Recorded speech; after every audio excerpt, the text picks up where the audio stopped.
Esiba sisazi ukubana water is life. Without water, akho nto unoyenza. Kwabonakala ukubana amanzi kufuneka swanekekele kakhulu and ayaphela amanzi eWestern Cape. Kwabonakala ukuthi kulapho kuvele khona ukuba ongathathi ntweni acace kakhulu konayo into noko epokotini kuba kaloku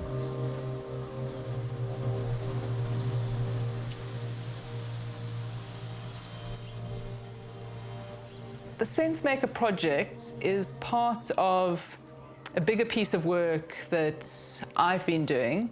I was very interested in addressing issues of adaptation to climate change in cities.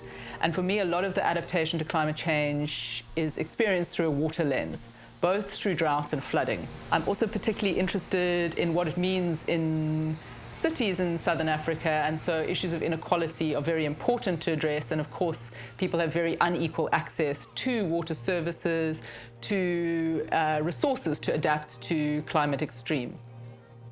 I got involved in this project because I was interested in the water crisis in Cape Town. I also knew even from before getting here that there's a broader story to be told as well, where not everyone is facing the same type of crisis. So one of the important principles for me when thinking about resilience of cities to climate and water stress is the importance of bringing in multiple voices and understanding the different perspectives and stories of how we might try and respond to the challenges. The Environmental Monitoring Group, which is based in Cape Town, really its projects are to facilitate a respectful relationship between people themselves and the environment. We also believe that power needs to be questioned and distracted so that it responds fairly, not speaking on behalf of communities, but creating spaces where those in power come to communities and the conversation happen. So basically, the whole process had two steps. The first step was designing the data collection and then going out and collecting stories. And then the second half of the project was the second workshop, analyzing the data and synthesizing the insights, and then going out and also then sharing the insights and feeding back stories to the communities where we had studied. Johan and Gina came and we had workshoppings with him. And then we started with a Sensemaker. They educate us around that. And we had classes at Stellenbosch University. One of the things that came out of the Water Caucus was that they wanted to learn tools to document their experience, because they have stories to tell of their own experience, but they haven't necessarily been trained in research or collecting data. And so they saw that as something important. It was a learning process. And yeah, there was also painful moments, because when you go out there to do the research and you see the problems of the people.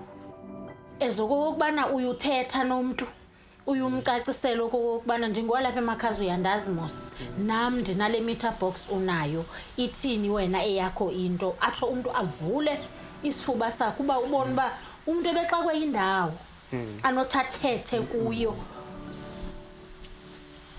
It was not Stellenbosch or UCT sharing its findings with the officials. It was ordinary people that had been doing the research on the ground and sharing their findings with the officials.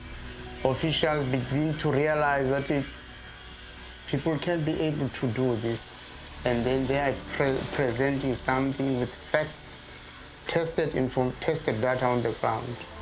They are presenting to us. Therefore, I think their perception about community, I think it has changed. The city says, yes, we want to engage with NGOs and citizens, but how do we engage one-on-one? So if NGOs can come with data that is what they see as robust, then they are likely to be interested. And we saw that that was the case. So at the end of SenseMaker, the city officials who were present at that workshop were really interested in this data. I think our team from the city was so impressed by the way that ordinary people had presented so professionally the information that they had researched and provided. I think it was a very empowering exercise for many of the community members. And it really shone through their dedication, really the kind of the good work that they'd done with the academic partners. It was very impressive to see. What the findings also did was that it really created a platform for the city and the community organization to have a dialogue. And when you have a set of data that you can discuss as equals, it created a really different atmosphere and more collaborative environment. And that was really cool to see. We're trying to understand how citizens experience the water system and how they can best adapt to the water system, whether it's droughts or flooding or service delivery, which is part of the bigger water system. And if you've got your service delivery right, then during droughts and floods, there's less impact on individual households.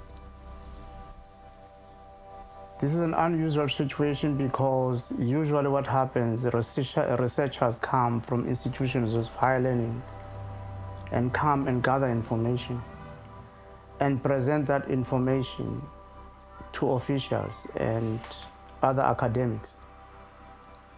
Now it's ordinary people on the ground gathering this evidence and data on the ground in collaboration with the institution of higher learning and discipline and presenting to officials. This proves that knowledge is not only possessed by a certain sector of the society.